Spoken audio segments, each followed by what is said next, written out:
So here's the rest of my jewelry lot that I got yesterday. Going through it still. There's still a couple good items in there. I mean, not really high dollar stuff, as far as I know.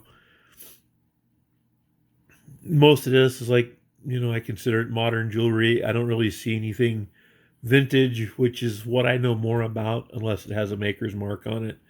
And I've looked through everything on the table, and I don't see a maker's mark. But if anybody spots something that might be good, let me know. Just so I can learn. This stuff is like I said, unless somebody on the video here, I've said in past videos, unless somebody's interested in something in this that I'm showing right here, I'm just gonna hold on to it till I do, a show and just put some stuff out to get people up to the table.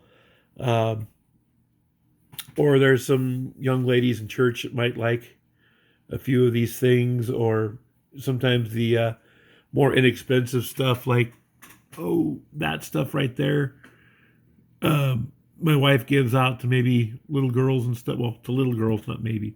She gives out to little girls and things that come with their parents that look at stuff.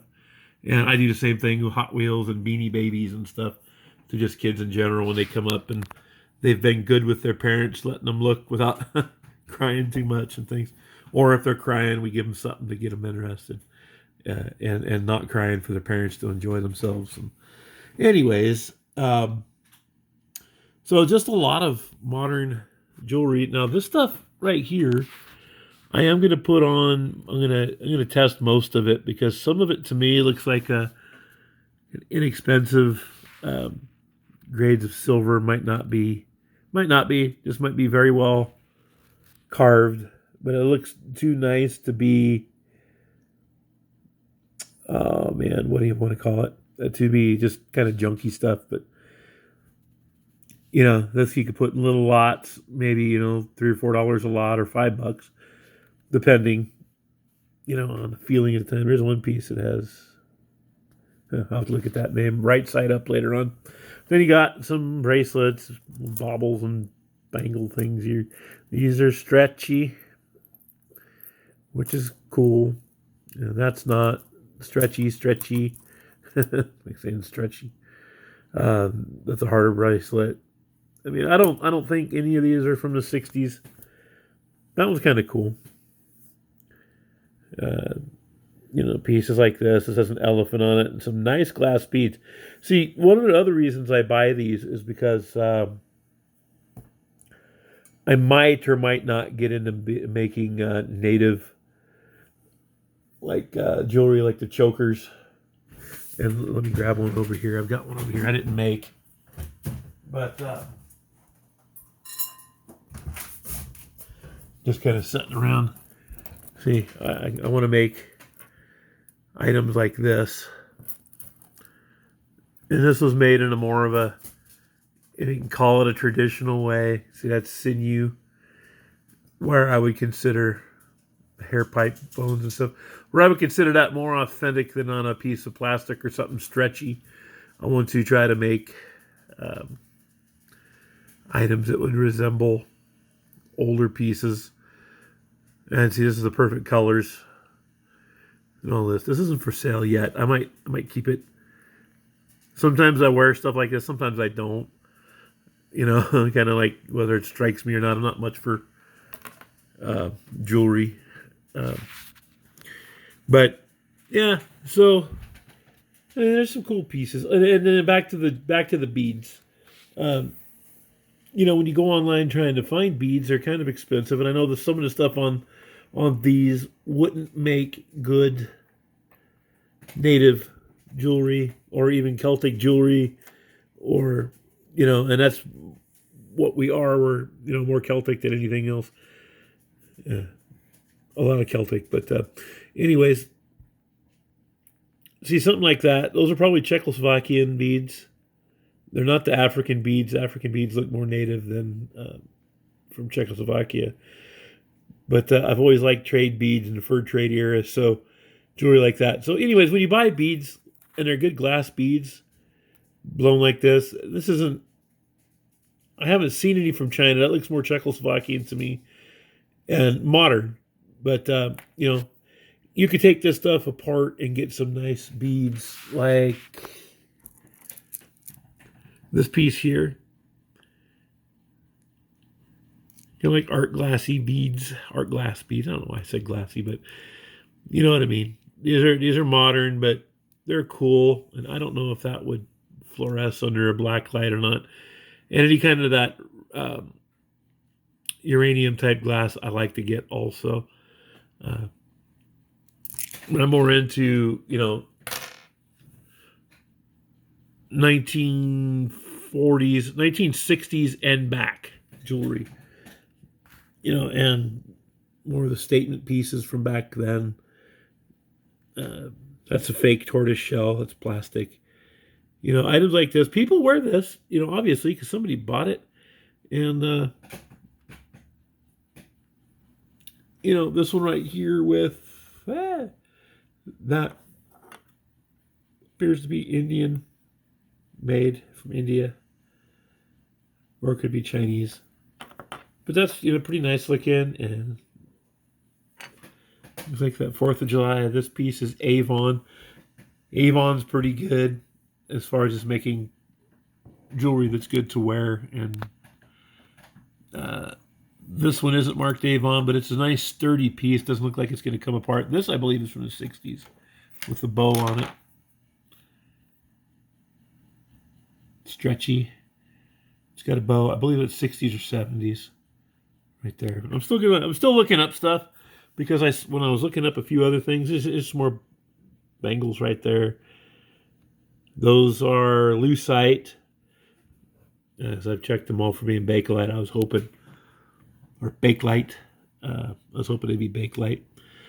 Then we got a couple, some Puka shell bracelet, and those are genuine pearls. And I keep getting them mixed up. Cultured or fresh water. I'm not much into pearls, but those are real right there. That doesn't make them worth a lot, but it just makes them a little bit more desirable. And you have some Catholic jewelry right there. One of them has some medallions on it, and the others have crosses. So really, any denomination can wear them with the crosses. But if you're specifically Catholic, that one would be for you. So, like I said, I can't resist buying these bags. Sometimes you win, sometimes you lose. You get a bunch of stuff you just want to give away or throw out because and say you'll never buy one again. But then when you see them there, when I see them there, it's like, oh, something is in there. And I did get the one yesterday that I showed on my last video of being ivory. The new ones are ivory and wood.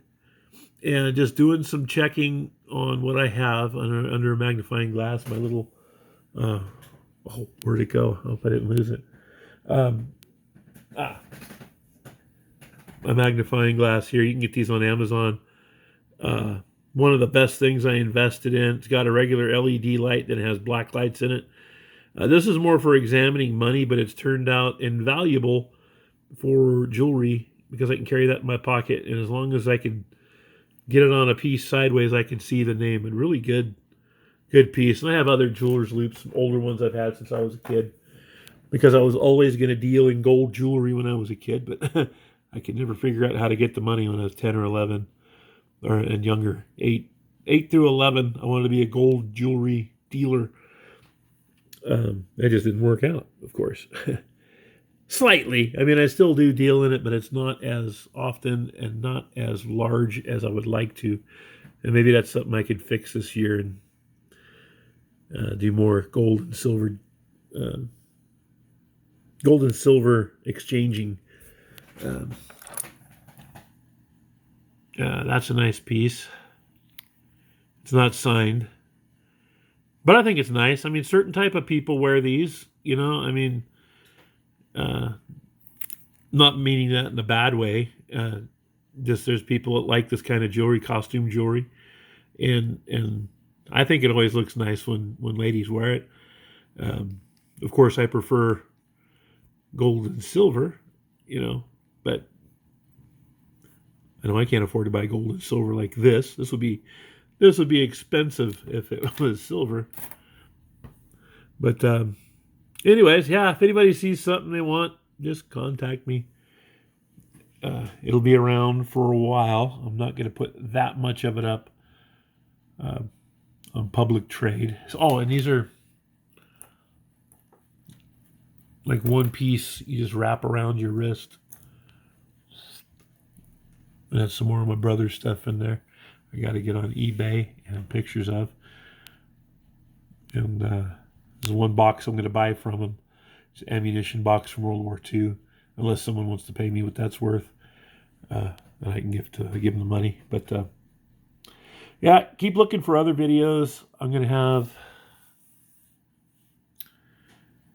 a bunch of other stuff of my brother's, a lot of stuff of mine that I've been finding, and a picture from Mike and John's auctions.